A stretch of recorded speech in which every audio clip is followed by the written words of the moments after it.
Have you guys heard? A certain slop tuber reacted to me. Did you guys know he ducked my challenge because he's a little pussy and submissive and breedable bitch? That's wild, bro. Isn't it weird how none of these slop tubers can actually stand up for anything? None of them actually have the balls to challenge people. None of them have the balls to take on anything. All they want to do is sit behind their screens and shit talk people all day. Isn't it so fucking funny when someone calls them out, all they do is duck and hide? It's embarrassing, bro. You people are so fucking embarrassing. It's so pathetic. It is so obvious what you do. There is nothing you guys can do. You guys have no idea how to play this game. It is so fucking embarrassing for you to run and duck like a little chicken shit coward. What the fuck? Anyways, for over $200, you can solve the troubles of thousands of dollars. As the gacha space continues to expand with more options coming soon, the ever-increasing fatigue, or even resentment, of reoccurring game systems is having a diminishing return on said future releases. Dailies, stamina, limited time events, RNG gear systems, the list can really go on. Today, however, I want to direct my attention to the 50/50 system, an aspect of design that was never liked within the space and only serves the purpose of making loads of money for the gacha companies without earning it. Yeah, so my family has started watching my content, so I feel compelled to explain this stuff as it's effectively the foundation to which these games are designed and built off of. So for everyone else, enjoy the back to school session as I explain gacha systems and 50/50s. Unless you're like me and hated school!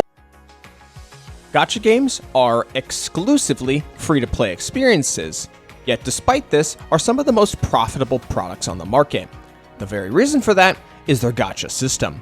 Characters are the most sought-after aspect of these games, not just for their visual design and personality, but because their unique abilities and how you play them compared to other characters is the primary means to keep the gameplay loop fresh and interesting, as they offer different ways to play the same game. Acquisition of these characters is not through a direct purchase, but rather the gacha system, hence the genre name.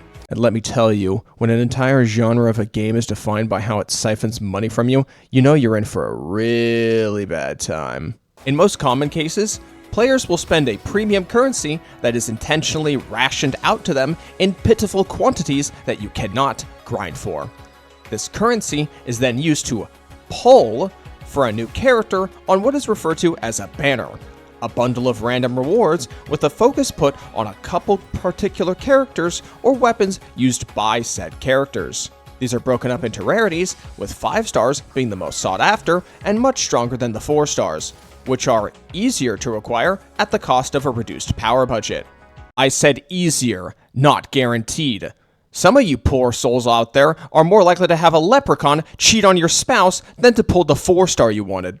Typically, a player will spend their currency towards a limited time banner offering a 5-star character who cannot be acquired outside of the duration of their respective banner, typically a period of 3 weeks. For the modern mainstream gachas, a single pull typically yields a less than 1% chance of acquiring a 5-star, though this can vary depending on the gacha game.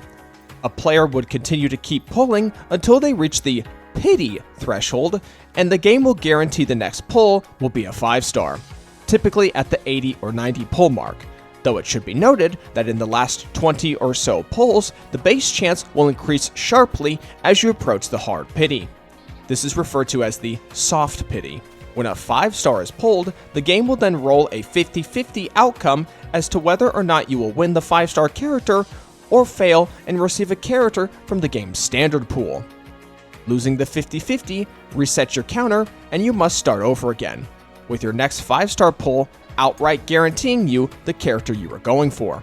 So to put money into the equation now, should you choose to spend money for pulls and buy the most expensive pack for the best dollar to currency conversion, you are looking at $200 to hit that 80 to 90 pity threshold, lose your 50/50, and you're now paying double. $400 for a single character in a game where you typically want 8 or more for endgame content, and we haven't even gone over their weapons or even pulling up to 6 additional copies of a character to make them stronger. Last I checked, in the Western gaming world, we still have PTSD from spending $5 on horse armor, but I guess since Oblivion isn't an anime game, it doesn't get a free pass.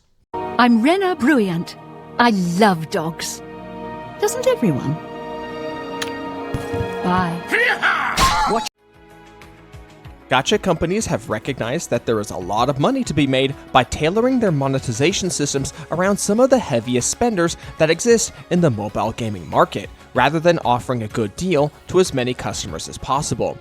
Doubling down on that, they are very much aware of the profits to be raked in from the gambling industry, which is what these gacha systems are designed to emulate. A player pulling a 5-star early or winning their 50-50 can create a positive feedback that keeps them invested in the game. A player pulling close to or at hard pity or losing a 50-50 pressures them to spend money, so they don't walk away with nothing, having used up all their pulls, not getting what they had wanted. Let's not forget those with a gambling addiction either, though I'm sure Ganyu will still love you no matter the fact that you are shirtless and living out of your 6-year-old car. It's important to remember, however, that a player's patience is not infinite. If someone is continually losing their 50-50s, it will only further accelerate a desire to abruptly drop the game and never look back.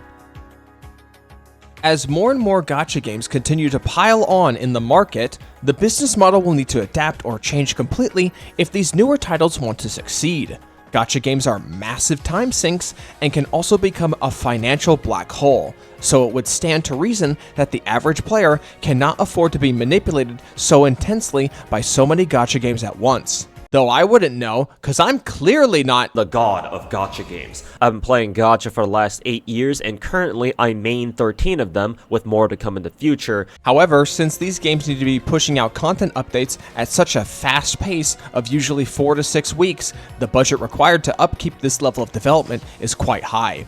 Unfortunately for these companies, as more and more games try to make players play this hellish coin flip scenario, many might just opt to cut back on their gacha spending or even stop playing these games entirely. An example that comes to mind is Snowbreak Containment Zone. Snowbreak suffered player retention issues during its initial year in the market and was at risk of facing end of service. Snowbreak managed to turn itself around by doing primarily 2 things. It flipped to hypersexualizing every single one of its playable characters and reworked its banner system. The typical 50-50 banner system still exists in the game. However, a second, more transparent banner option has emerged. The random pull chance for an early 5-star has been cut even further to less than 1/4%. The pity has been raised to 100, with rates increasing near the 80 pull mark for soft pity. However, there is no 50-50 roll when pulling a 5-star. This effectively gives players a clear and defined end goal to reach to get to their character of choice without any unfair gotcha moments. Oh, so that's where the name comes from. Having played Snowbreak myself for about a month, I felt satisfied with what I had spent on, as I could comfortably expect what my monetary investments would get me in the game.